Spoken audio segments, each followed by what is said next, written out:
And let's go on to our 9:15 a.m. item, presentation of our annual report on the activities of Lake County Resource Conservation District. And I believe that we have Victoria Brandon with us today, but I am going to pass it on to CAO Hutchinson in case you wanted to introduce the item. Yes, actually Matthew Rostein is Victoria's contact person, and he'll introduce. Good morning, board members, and thank you for the opportunity to address you this morning. As your board will recall, local resource conservation districts were combined to form Lake County Resource Conservation District in 2016. In the years since, your board has received an annual report on the district's activities. Victoria Brandon of Lake County RCD is present today to deliver this year's report. Thank you very much.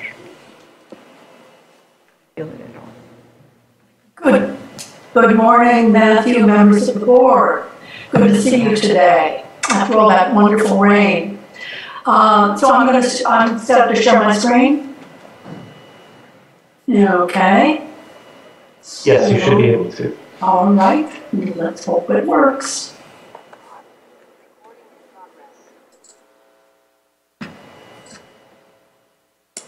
Okay, you see that? Yes, we do. All right, I'm going to put it in slideshow. And I'm going to go through the first couple of slides really quickly. Matthew hit the high points about our history. So we can talk mostly about what happened this past year and have some time for questions. So an RCD is a special district of the state of California. We are, however, operate entirely locally with a locally selected board of directors and local staff. We've gone way beyond the original mandate of protecting soil to all sorts of resource protections. We do soil and water conservation, wildlife habitat, invasive species, and so forth. We were originally 5 RCDs in Lake County. For many years it was East Lake and West Lake, and as Matthew just said, we consolidated as one RCD on July 1st, 2016. Our current directors are President Harry Lyons, who I believe may be joining us from his phone in a parking lot this morning while he waits for his doctor's appointment. And Jim Bridges, Randy Craig, Bill Lincoln, Shula Choop, and Mary Jo Velasquez. This picture dates back, we have not met in person since March 2020. This picture predates that, and so you'll see our former director, the late Ron Yoder, in the blue shirt in the middle. We really miss Ron a lot, but we're wonderfully pleased to have Randy come on to replace him very ably. So here's a summary of our activities in 2021, some of which happened, some of which didn't. Our annual weed tour we had to cancel again this year. Field days in the creek and Kids in the Creek, which are programs to get kids out into nature where they learn about natural history, 4th and 5th graders. Those were both had to be canceled because of COVID. The Native Plant Project, where we were going to, in the past years, several years, we have acquired starts of various kinds of native plants and made them available to the public in collaboration with the master gardeners. We had to suspend that again because of COVID. All of our volunteers are seniors, and none of us felt like getting involved in kind of ongoing relationships with the general public. The Frank Meisenbach Scholarship, which is $500 per student per year for graduating seniors and also graduates of Woodland Community College in agriculture and resource conservation. That we tried to conduct last year, but there were no suitable applicants. I think also because so many of the school programs had been suspended because of COVID. Trout in the Classroom, yes, we conducted that, and we'll be talking about it in a minute. We had heavy engagement in the Community Wildfire Protection Plan in collaboration with the Risk Reduction Authority. 8 Mile Valley Project, we were going to finish it. There was a glitch, so it's not going to be finished till next spring. We'll talk about that in a minute. Goat Through Eradication Project is ongoing, as is Trailside Park reforestation. So the Trout Program is a really cool thing where aquariums are brought into classrooms. They are supplied with fish eggs. The students raise them to the point where they can be released back into nature. And then along the way, they learn all sorts of things about fish and about habitat and water resources. We hope that they begin to learn about a conservation ethic, understand ecosystems, they get some hands-on science, and then they all get to go out and release the fish, which is an exciting moment. This year we had 7 classes that raised and released trout. There were active student participation throughout, and we're going to have 8 of them again next year starting in April. And that is our Associate Director, Tony Blylev, and this is his project, and he deserves all the credit for making it happen last year and this year as well, and in the past, and we hope in the future. There are some of the trout in the classroom, little fishes swimming about. And here is a program of one of the classes releasing their fish in blue lakes. Because these trout are present in blue lakes, we've got permission to release them there. We can't release them into Clear Lake because they're not present in Clear Lake. In any case, Tony supplied a bunch of additional photographs. Everybody seemed to have a great time, and it looked like they were really learning this, the lessons that this program has to teach them. So the Community Wildfire Protection Plan. The RCD for a number of years has employed the Fire Safe Council coordinator for the county. And this preparation of the plan is one of the mandates of that job. We also employ Linda Jutnan as our administrative assistant. She was the Fire Safe Council coordinator for many years and took the county through this process. Approximately 10 years ago, it may even have been a bit longer, when we last revised the CWPP. Last year, through clerk, we were the beneficiary of the Civic Spark Fellow, which is a recent graduate. In this case, it was a fantastic young person named Laurel Bard, who was in effect lent to us to do technical work for the CWPP. And she is a whiz at getting diverse kinds of computerized data and mapping it all and coming up with a cohesive single report on what it all says presented in a format that people can actually understand. And that, I think, has been the most valuable part of the RCD's contribution to this. However, Victoria, if I can interrupt you right now. Sure. We have not heard your last 10 seconds. We are all getting an emergency missing person report on our phones, and then they're all yelling at us. And so wow. we just missed that. So if you can just go back 10 seconds and continue from there. Okay, so. Sorry about that. So did you hear about Laurel, the Civic Spark Fellow beneficiary, that she's been doing this fantastic mapping for the CWPP? Yep. Okay, that's summarizes that one. But the other thing is that Harry, Dr. Harry Lyons, our RCD president, despite his own professional training being in other fields altogether, has been regularly participating in the RRA meetings and trying to facilitate this process as much as possible. The editing of the new plan is nearly complete. We're looking for photos. If anybody out there has got good quality photos of that would be suitable for inclusion in the plan, please let us know.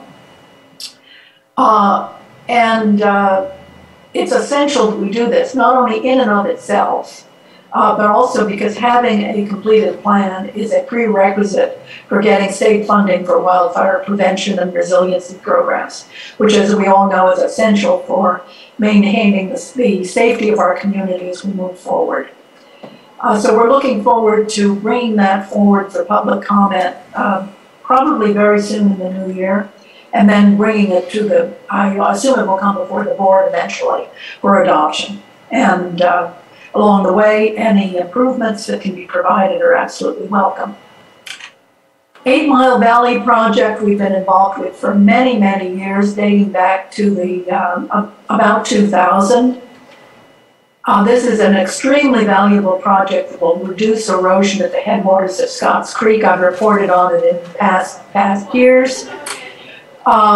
It's one of the things that the Water Resources Control Board thinks is absolutely essential to making it possible for the county to meet the obligations under the TMDL on Clear Lake precipitation.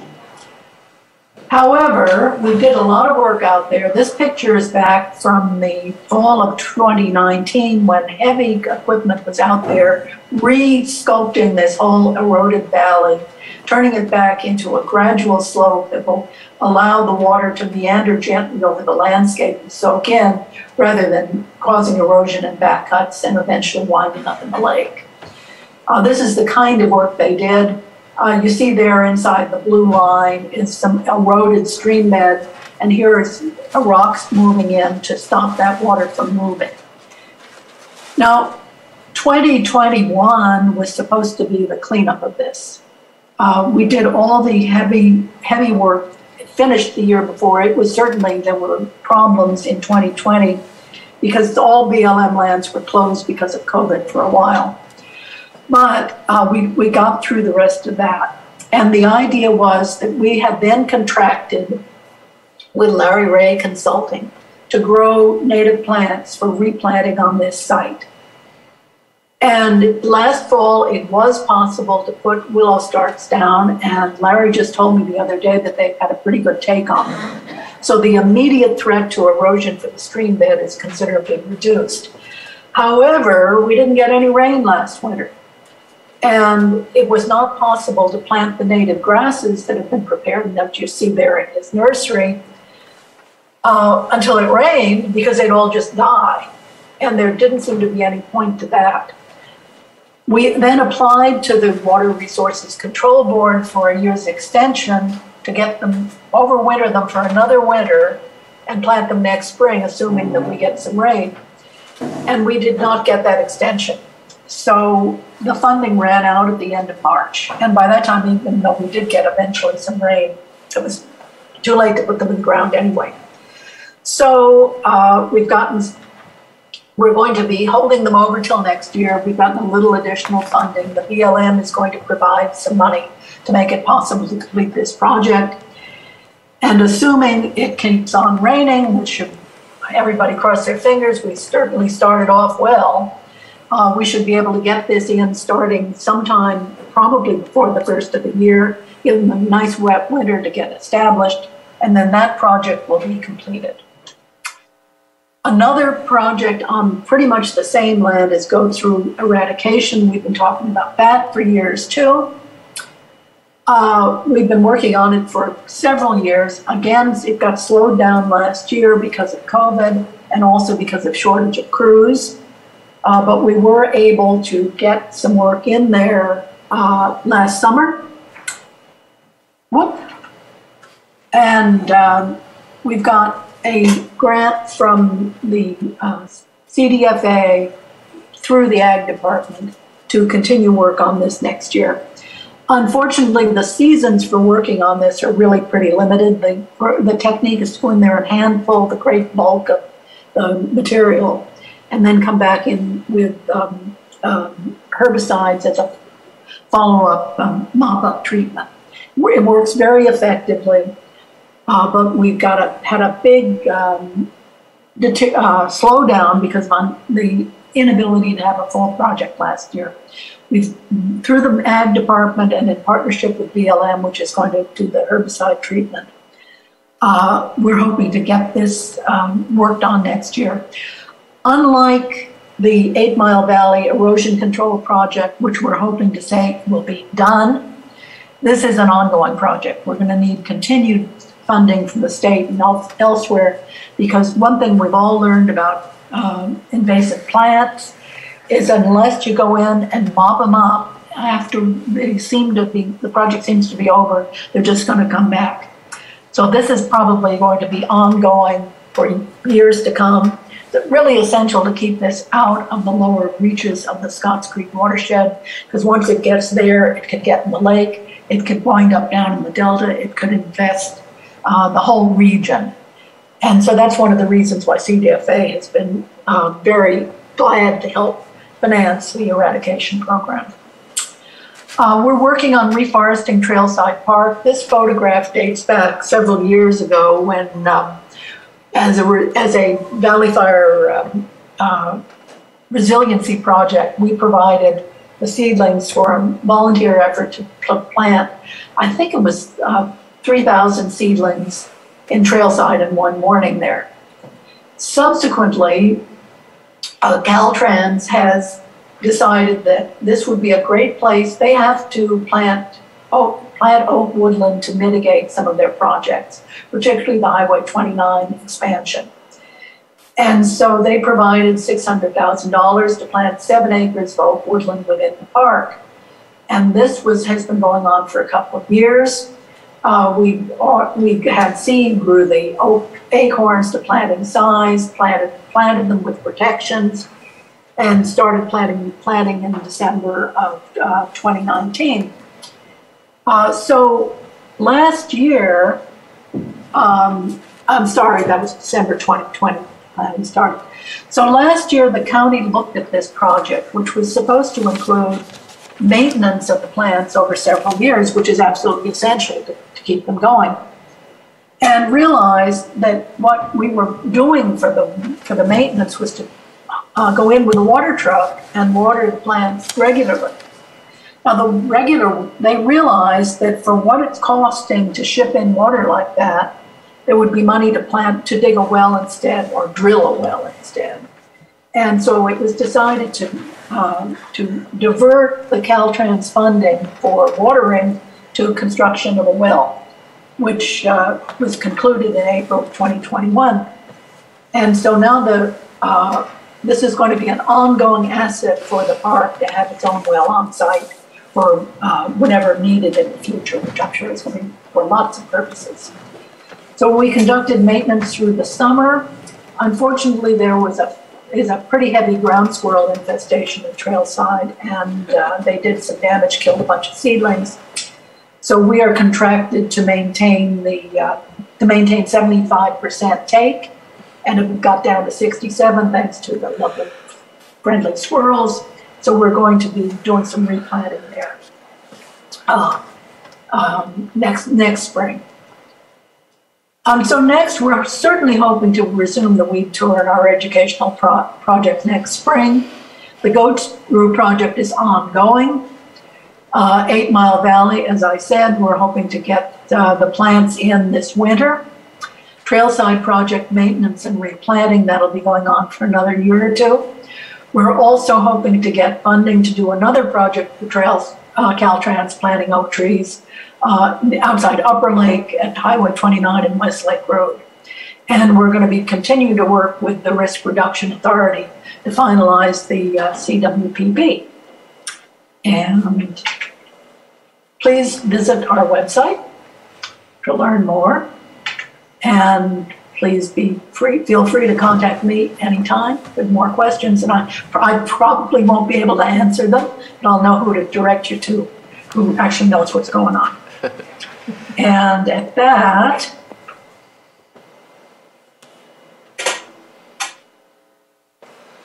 I'm going to turn off the screen share so we can. Whoop. Thank you for your presentation, Victoria. Very much appreciate the work that RCD does. Are there any questions for Victoria?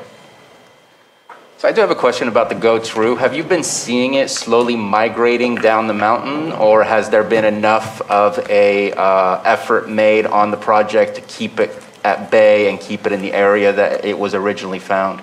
No, it's moving. It's not moving very far. It's still up in 8 Mile Valley.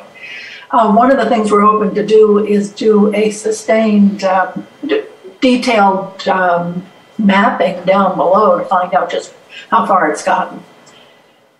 In effect, the season in 2020, when we should have been eradicating it, we weren't able to at the proper season because of the COVID restrictions. And so it got another foothold. So we're back to where we were a couple of years ago. Okay. Well, I mean, I appreciate the efforts being made because it's definitely not something we'd like to see in the lake. And then as we know, it goes further downstream. It doesn't just stay in our lake as well. So it's a regional issue, and definitely appreciate the fact that CDFA is on board with the funding and the help to mitigate that program. And I'll be very facetious. Since you have a problem with ground squirrels and you have a problem with goats rue, maybe you can try to move them from the park that they're eating your trees to put them in an area where they might eat the goats rue, and that can solve all the problems that you have. Okay, I'll tell you a little irony there. The river fire moved through that area, did quite a lot of damage. It all looks quite scorched up there, except for where the goats rue is growing, because that's in the riparian areas. It skipped right over it. But, well, we can't get that lucky. no. But again, I was just kidding about the movement. But it's I know, but it's a great idea. If somebody can figure out a way to do it, let's hear about it. Yeah, it's so unfortunate that we're trying to repair the damage done by the fire, but at the same time we have to deal with these invasive species that are also posing some sort of threat to our environment and the future of how our environment can be utilized as well. So I do want to talk to you about the CWPP. You said that it was going to be available for public meetings soon, and then we'll come back to the board. Does it go to the cities as well, since they are also impacted by that plan as well? I'm not sure. I know Supervisor Simon has been keeping really close tabs on this, and would probably know better than I do. So the next steps, obviously, as we're working through, and I want to thank very much Dr. Harry Lyons and the RCD for being a constant at the Risk Reduction Authority. So the CWPP obviously is moving forward, Bruno. It will have all community input before it comes to the board. They will start with the fire chiefs, I think, are happening this month. And then once we get through there and they get the priority lists and other things put together, it'll be circulated throughout the community. And that is the ultimate plan, to have as much community input, and that includes both cities, counties, all of our areas in Lake County. So that is being worked on, and there's not a specific time frame. We want it done as soon as possible, but there's a lot of work that needs to be done.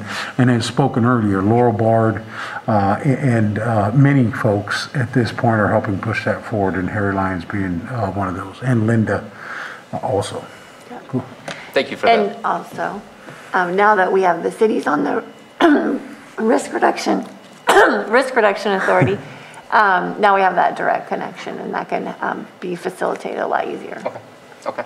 No, I appreciate that. Thank you so much. It sounds like it's kind of like when we do a project upstairs in community development where you go through all the agencies to get comments. This will be very similar in that sense, that everybody will get their chance to provide input before it gets finalized. So I appreciate that response. My next question for you is,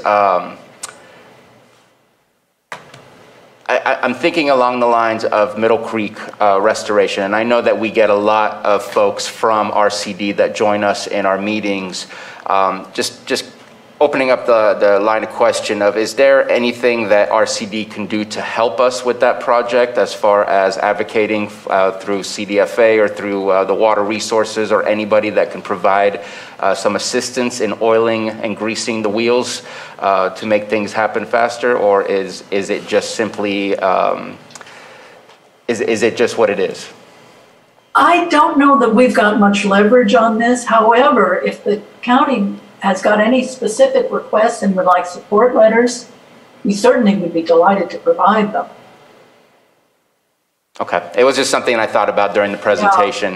Yeah. There's so many things that you do to look at how things are affected downstream, and how RCD is now so many different resources, and so just checking to see how it is that we can incorporate.